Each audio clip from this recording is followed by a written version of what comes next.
Hi, എൻ്റെ പേര് നിഹാൽ എന്നാണ്. ഞാൻ അലയൻസിൻ്റെ സ്റ്റുഡൻ്റാണ്. റിസൾട്ട് വന്ന ദിവസം ഞാൻ വീട്ടിൽ റിസൾട്ടും കാത്തിരിക്കുകയായിരുന്നു രാവിലെ മുതൽ. പിന്നെ റിസൾട്ട് വന്നപ്പാട് ഞാൻ പെട്ടെന്ന് ഓടിയിട്ട് അമ്മേൻ്റെ അടുത്തേക്ക് പോയി. ഫസ്റ്റ് തന്നെ അമ്മയും ഓടിയിട്ട് ഇങ്ങോട്ട് വന്ന് പാസ്സായി ചോദിച്ചപ്പോൾ ഞാൻ സന്തോഷത്തിൽ പറഞ്ഞു പാസ്സായി എന്ന്. പിന്നെ ലോല് തീരെ പാസ്സാവില്ല എന്ന് വിചാരിച്ച സബ്ജക്റ്റായിരുന്നു. അതിലും 63 കിട്ടിയപ്പാട് ഭയങ്കര സന്തോഷം തോന്നി. പിന്നെ അപ്പോൾ തന്നെ ശേഷാദ്രി സാറ് വിളിച്ചു, കാര്യം പറഞ്ഞു. അപ്പോൾ ശേഷാദ്രി സാർ നല്ല സന്തോഷത്തിൽ ഞെട്ടിപ്പോയി സാറ്. എന്നിട്ട് പിന്നെ അക്ഷയ് സാറ് വിളിച്ചു, സച്ചിൻ സാറ് വിളിച്ചു. എല്ലാവരും വിളിച്ചപ്പാട് എല്ലാവർക്കും സന്തോഷം തോന്നി.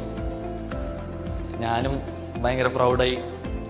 കഷ്ടപ്പെട്ടതിൻ്റെ ഇത് പ്രതിഫലമായിട്ട് കിട്ടിയില്ലോ റിസൾട്ട്. എല്ലാ സബ്ജക്റ്റിലും നല്ല മാർക്ക് ഉണ്ടായിരുന്നു. അലയൻസിൻ്റെ ടൈം ടേബിളാണ് എനിക്ക് ഏറ്റവും വലിയ ഇതെന്ന് പറഞ്ഞാൽ, ഞാൻ ഫസ്റ്റ് അറ്റംപ്റ്റ് ആയതുകൊണ്ട് എനിക്ക് എങ്ങനെ തുടങ്ങണമെന്നോ എഴുതി വെച്ച് തുടങ്ങണമെന്നോ ഒന്നും അറിയുന്നുണ്ടായില്ല. അപ്പോൾ അലയൻസിൻ്റെ ടൈം ടേബിൾ 1 മാസം മുമ്പേ കിട്ടി. അതനുസരിച്ചിട്ട് പഠിച്ചു. അവർ തന്നെ മോക്ക് ടെസ്റ്റും ടെസ്റ്റ് പേപ്പേഴ്സ് എല്ലാം സോൾവ് ചെയ്ത് എനിക്ക് നല്ല പോലെ പ്രിപ്പയർ ചെയ്യാൻ കഴിഞ്ഞു എക്സാമിന്. പിന്നെ എപ്പോൾ വിളിച്ചാലും എനിക്കെപ്പോൾ ടെൻഷൻ തോന്നി മോട്ടിവേഷൻ തരും. ഫാക്കൽറ്റീസ് ആയാലും ഇവിടുത്തെ മെൻറ്റേഴ്സ് ആയാലും തരും. പിന്നെ ഡൗട്ട്സ് എല്ലാം ക്ലിയർ ചെയ്ത് തന്നു.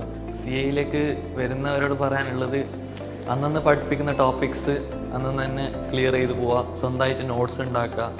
അല്ലെങ്കിൽ എക്സാമിൻ്റെ സമയത്ത് എല്ലാം മിക്സായിട്ട് ഒരിതായി പോകും. ഇന്ന് നല്ല സപ്പോർട്ടാണ് കിട്ടിയത്. ഫാക്കൽറ്റീസ് ആയാലും മെൻറ്റേഴ്സ് ആയാലും നമുക്ക് എന്താവശ്യമുണ്ട് അതാത് സമയത്ത് തന്നെ തരുന്നുണ്ട്. പിന്നെ മോട്ടിവേഷൻ ആയാലും ഡൗട്ട്സ് ക്ലിയർ ചെയ്യുന്നതായാലും എന്തായാലും പിന്നെ നമുക്ക് എന്താണ് ആവശ്യമുള്ളത്, ടൈം ടേബിൾ വേണം, എവിടെ നിന്ന് പഠിക്കാൻ തുടങ്ങണം എല്ലാം പറഞ്ഞു തരുന്നുണ്ട്.